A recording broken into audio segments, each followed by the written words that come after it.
Today's video is sponsored by Picker's Grip. Stop dropped picks and pick rotation while playing with Picker's Grip. Made with all natural ingredients in Virginia. Check out their website to order. When you support my sponsor, this also supports my channel and it's very much appreciated.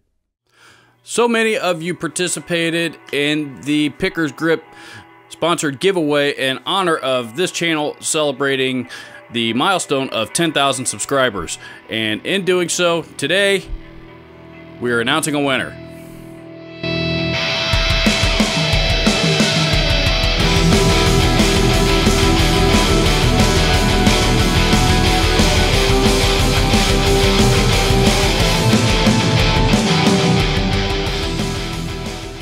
As I mentioned, a lot of you submitted answers to the question, which was, if money were no object and you could have any piece of guitar gear that you wanted, what would it be? And of course, as I mentioned in the previous 2 videos that I did on this, I was looking for the most creative answer. I got a lot of submissions on this. I mean, a lot of submissions. It was upwards of 150, I think, between comments on both videos, comments that people left on the website, emails, everything. And I thought I would go over a few of them, you know, just to share with everybody what everybody was saying, because they weren't all public, but most of the important ones were. And I did get some interesting ones. One of the first ones that I got was from GTV, Guitar TV. Said a flying V made of diamonds and gold and strung with catgut. Interesting, but okay, why not? James666 said, I want a custom shop BC Rich or ESP Alexi Leho guitars to send to my girlfriend, who is even better guitar than me, who just when I was ready to give up on playing guitar and music, she inspired me to continue on with music, and guitar is the reason I have gotten to my current skill level.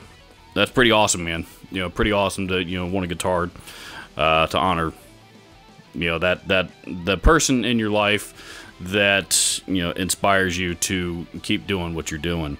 You know, and I've said before on this channel, it's not about talent. It's not about, you know, who's better, who's not better. There's always going to be somebody better. You know, it's about, you know, do you really enjoy doing what you're doing? You know, to prove my point, you know, you can go out into pretty much any city in this country and, you know, and catch, you know, and see musicians and bands of all different kinds. And, you know, you got, you know, cover bands that are playing other people's music and having a blast doing it. You know, honestly, that's what I actually prefer to do. Then you got the original bands that are out there, you know, pounding the pavement, promoting their own original music and their own original material because it's what they're passionate about doing, and those things are all really, really cool, and that's really what this is about. You know, it's not a competition over who's better. Mr. Kitchtifer said, I would like to have the pick of destiny in a Roland G707 or GR700. Okay. Jeremiah Tower, he says he wants Brett Hines, well, he typed out Brett Hines, but I'm assuming he means Brent Hines of Mastodon. He wants Brent Hines Unicorn Blood Octave Fuzz. If you want a cheap alternative, go check out my video on the Joyo Octave Fuzz, which is, you know, which will cost you about $30 give or take on you know, any number of websites. And you know, honestly, the octave feature on that pedal is completely useless unless you're playing the solo to Paranoid, but the fuzz tone itself is actually pretty cool, and again, that's coming from a guy that despises most fuzz pedals. So a lot of people mentioned they wanted guitar lessons or talent or, you know, all that kind of stuff, and I understand that. Yeah, let's see, a couple of people said they, you know, Dave Byron, for example, said he'd would rather have gear that he already owns, which is his Digitech RP360 XP, Digitech Jamman stereo, you know, but he already has them. A lot of people actually already said that they pretty much have everything that they want or that they need, which is cool. I don't understand that because I've never had that feeling before in my life, but that's what they call gear acquisition syndrome. Gibson Les Paul Cobra Burst. I remember when those came out, and that is one of the coolest finishes I think that Gibson has ever made. They own that finish, at least on the customs. The one that came out about 2010 or so, something like that. When that finish came out, that was real limited. There was only like 100 or something of them. And the local Sam Ash here actually had one. It was the most stunning, one of the most awesome finishes of any, not just any Gibson, but any guitar that I've ever seen. It was cool. I agree with that. I wouldn't mind having one. Charlie Payne wants John Frusciante 62 Strat and his Russian pickle muff. What is a Russian pickle muff? I know a Russian big muff, and I know the way huge swollen pickle, which I'm assuming that must mean the two are related. But Mike R wants the Gibson slash Anaconda Burst. Again, very cool guitar with a cool finish. But the thing with slash signatures, if you miss out on one, wait another couple years and you'll probably have your shot at a new one. They come out with a new slash signature, Les Paul, some kind of literally about every 2 years. And as a matter of fact, right now it's actually the Epiphone signature Firebird, slash signature Firebird, which I've never seen him play in a Firebird, but hey, if it helps sell guitars, why not? Paul Neelas wants a 50-gallon bucket of Picker's grip. Well, I don't know. Maybe Picker's grip will hook you up with that. I'm not sure if they sell it by the bucket, but I would venture to guess that is definitely a lifetime supply. Though applying it might be a little bit difficult.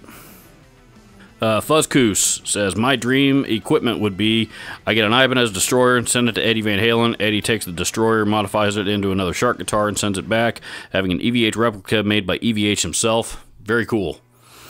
Very cool. My concern with that is if Eddie'd want to keep it, and not that I'm sure he wouldn't compensate you. Jonah Jenkins, who I believe is a new subscriber, she says, my husband watches your channel all the time. My answer is a guitar that would make him satisfied, quote-unquote satisfied, enough that he would stop buying guitars for a long while so he can buy me a house. Well, I think that might be the dream of every guitar player's wife.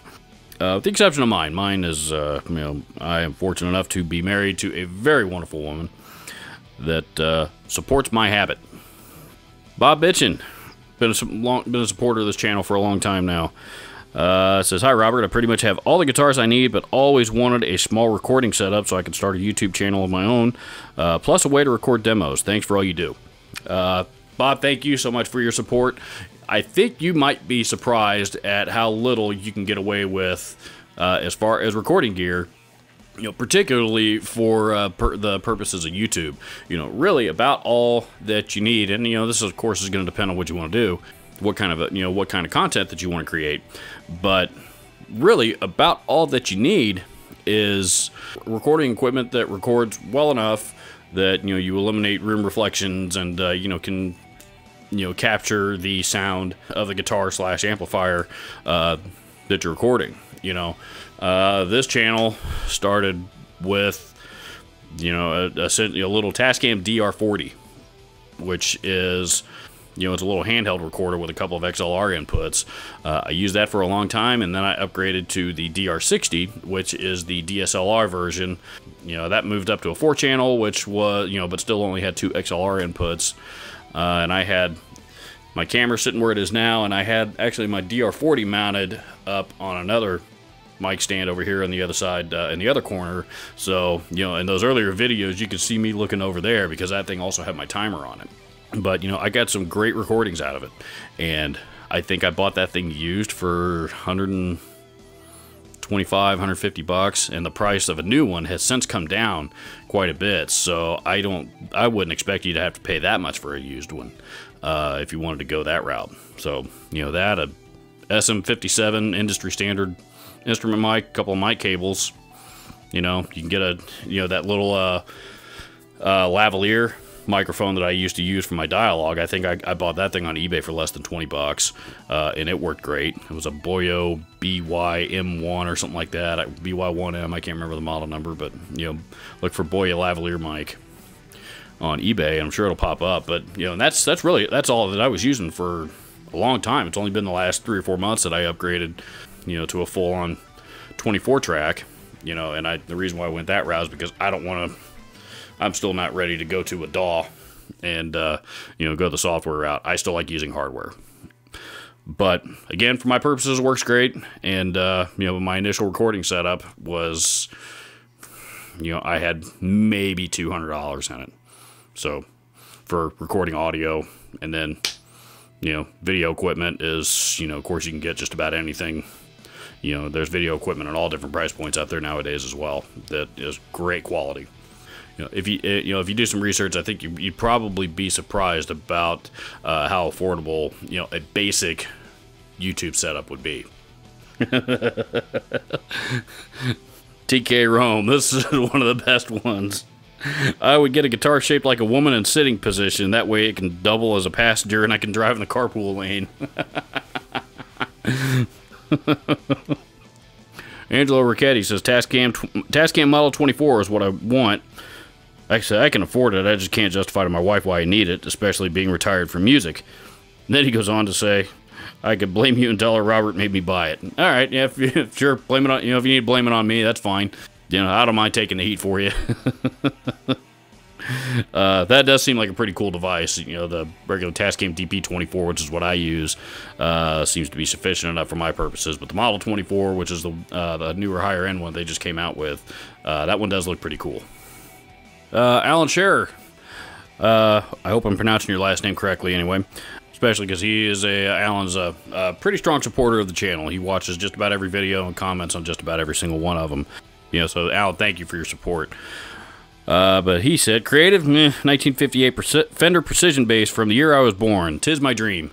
Yeah, everybody ought to have a birthday guitar or bass in their collection at some point, I think. I actually don't have one. You know, my problem is I was born in 77, and most of the guitars that were built in the 70s kind of suck. So, you know, maybe a 70s Artisan Les Paul or something from that year will come my direction at some point. But if I could really find one that was serial number, that had a serial number from the day I was born, that'd be even better. Ken Liapis says, hey, Rob. I hate when people call me Rob. So I'm going to edit that. Hey, Robert. If I had unlimited money, I would spend it on buying myself as much tone, speed, and talent as I could. Unfortunately, those are things that money cannot buy you. However, well, tone, I suppose they can, but the other things, they can't. So I encourage you to keep practicing, and you will get there, I promise you. I believe in you. Anybody can do it. And if you don't believe me, there is a video on YouTube of a guy playing with... was it Andy Timmons he was playing with, I think, at a guitar show of some kind, and it was a guy, I think he had no arms, and he had his guitar laying on the floor in front of him, and not only was he playing with his feet and his toes, but he was playing insanely well, and he was wailing. He was tearing, it was a Strat or something that he was playing with his feet, and it was unreal. You know, if he can do it, so can you. Ryan L. commented, said, thanks for keeping the channel strong and love that you dedicate time and resources to animals and especially dogs. Ryan, thank you very much for your support as well. It truly means the world to me from you and the other 9,999 others at this point. Yeah, I do try to support my local humane society on a regular basis, you know, because it's a good cause, and you know, as I mentioned in a video that I did here a couple of weeks ago, where I introduced my dog Zoe. You know, she's actually the second dog in a row that we have rescued, and you know, I just, you know, we don't believe in acquiring pets in any other way, so you know, that's what we do, and you know, every time that we've done it, we've, you know, Zoe especially has just been a wonderful, wonderful companion, and you know, we couldn't have been more fortunate. You know, and there's a lot of great pets out there that, you know, that wind up in rescues that are really, really deserving of a good home. You know, how they got there is a whole nother debate altogether, but you know, but they're out there, and you know, I do encourage people to, you know, if you're an animal lover and a pet lover, you know, certainly to do what you can to support your local shelters. All right, this comment is from JJ Ruzzi, and this one, you know, I feel that I probably should address. He said, you know, JJ, by the way, is also another supporter of this channel. He's, you know, he watches a lot of videos, and you know, he, you know, generally comments on every single one of them. You know, JJ, your support does not go unnoticed, so thank you very much. What he said in his comment is, kudos to Pickers Grip for their generosity. However, I have a serious problem with music industry people not supporting the music industry. Amazon is a threat to music gear stores, just like so many other stores. They have no additional investment and expertise. Furthermore, the music gear stores are trapped within their specialized industry versus Amazon selling everything under the sun. Pickers Grip is helping destroy the music stores by not giving a music store gift card. Please don't feel singled out. I read Ola and Glenn, the same riot act. Assuming you are referring to Ola England and Glenn Fricker. Ola listed all his gear with Amazon links in his videos. I said he should link Toman or Sweetwater in the States. Glenn bought a tube compressor from Amazon. The music stores have it at the same price. Who makes more profit due to less overhead and expertise? Yep, Amazon, same price. Why would you not show some loyalty to your own industry/hobby? So I respectfully boycott this contest. You know, I can certainly appreciate your stance on that. However, even, you know, my opinion is even Amazon is not big enough or powerful enough to take down the music industry. Certainly not the MI business. You know, people are always going to need to buy instruments, and, you know, there are lots and lots and lots of large music retailers who are doing just fine, you know, whether Amazon is around or not. And, you know, the truth is, you know, especially in the instances of larger companies, you know, the Guitar Centers, the Sam Ashes, you know, the places that not only have a huge online presence, but also, you know, a huge brick and mortar presence. Those places, in my opinion, compete against themselves every day. So, you know, within each organization, they don't consider it competing against themselves. You know, it's, you know, really it's considered more of adapting to the times that we live in. And let's face it, this is 2018. Amazon is not going away. Online sales are not going away. This is the world that we live in. I can tell you from my own personal experience when I was in management at Guitar Center is that every year, particularly around the holidays, and, you know, if you use Black Friday as the anchor point, you know, and the exact same day every single year, you know, business declined every single year on Black Friday in the stores. However, it increases still to this day every year with online sales. You know, so it's kind of like what Rob Chapman was talking about on his channel a couple of months ago. You know, the money isn't leaving the industry at all. You know, it's just moving. You know, and again, as I mentioned, that's the world that we live in. You know, people, you know, there's a lot of musicians out there that don't need the expertise of somebody behind the counter. You know, Glenn Fricker is a fantastic example of that. You know, he bought a tube compressor on Amazon because he knew what he wanted, he knew what he needed. You know, Amazon happened to be, you know, the easiest place for him to obtain it. You know, why didn't he go to Sweetwater, one of those other places? I don't know. Most, you know, I have to assume that, you know, in the, you know, certainly in the instance of Sweetwater and Guitar Center, you know, when people in Canada, which is where he's located, when they buy from those companies, they also have to pay a duty tax for those products to come across the border into Canada. And there is no way of knowing what that duty tax is until it reaches the border, and, you know, the border people, customs, you know, Canadian Customs contact Mr. Glenn Fricker and say, you know, here is your order and here is your duty fees that go along with it. And that could be $20, that could be $200. You know, so, you know, Amazon, I'm assuming, probably has warehouses and is able to ship out of Canada somewhere, and probably multiple places. You know, so in that instance for him, it was probably the cheapest way to go, and not have to pay duty fees. So, you know, when you consider international shipping, that's certainly one thing that we need to consider. You know, why he didn't buy from, you know, one of the other local stores, I don't know. I can't tell you. You know, that must have been the easy way to go. But, you know, the world, you know, that's the world that we live in. A lot of people like to shop online because it's easy, it's convenient, you know, and they don't need expertise, you know, from somebody on the other side of the counter. If I walk into a guitar store and, you know, and I'm considering buying a guitar, I don't need the expertise of, you know, the guy standing behind the counter. I'm experienced enough. I know what I'm looking for.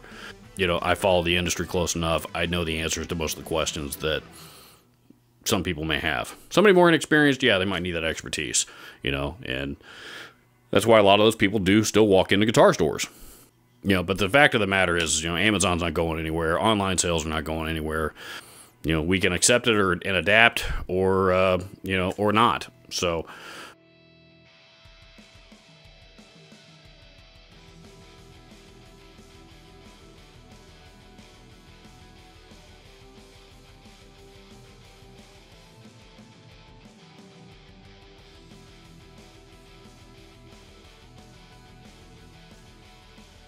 Alrighty, last but not least, the moment that you have all been waiting for. It is time for us to announce the winner of the Picker's Grip sponsored giveaway in honor of Robert's Guitar Dungeon reaching 10,000 subscribers. Drum roll, please.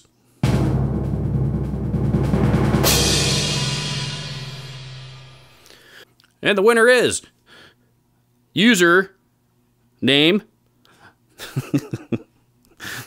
Your username alone might have been enough to get you the win on this, to be honest. This viewer's username is That Pedal Schmo.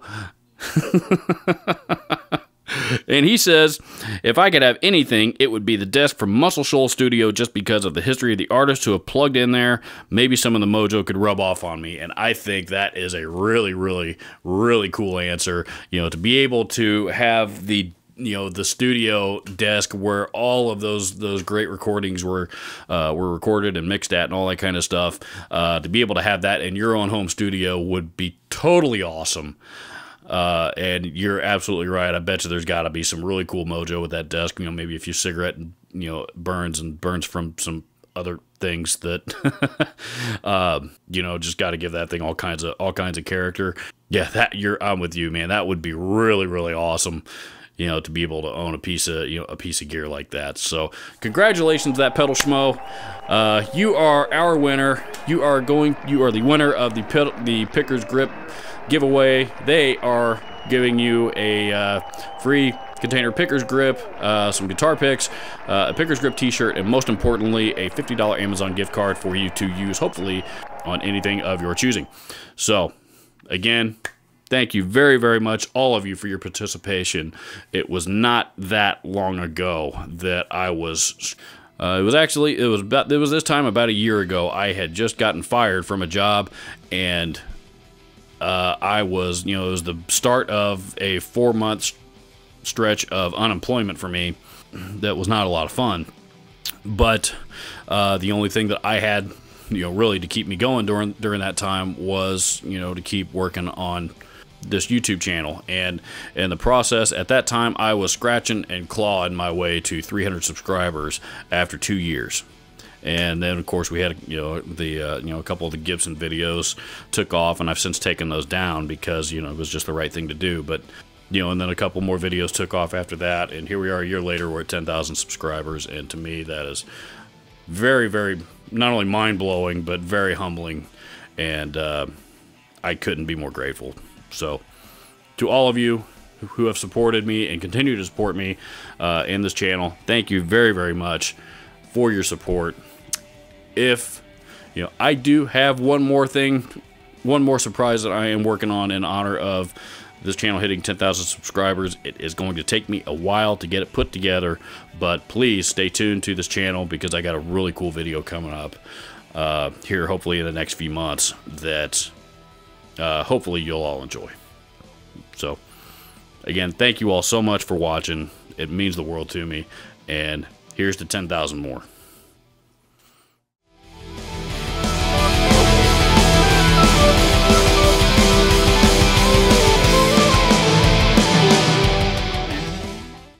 You know what? There are tons of young people out there that want to get involved in music and do not have the means to do so. If you are watching this video, most likely you're a musician, and many experienced musicians have tons of broken and unwanted gear lying around that they're not doing anything with. Please visit my friends at Share the Music on Facebook at the link below and learn how you and your unwanted gear can help change somebody's life.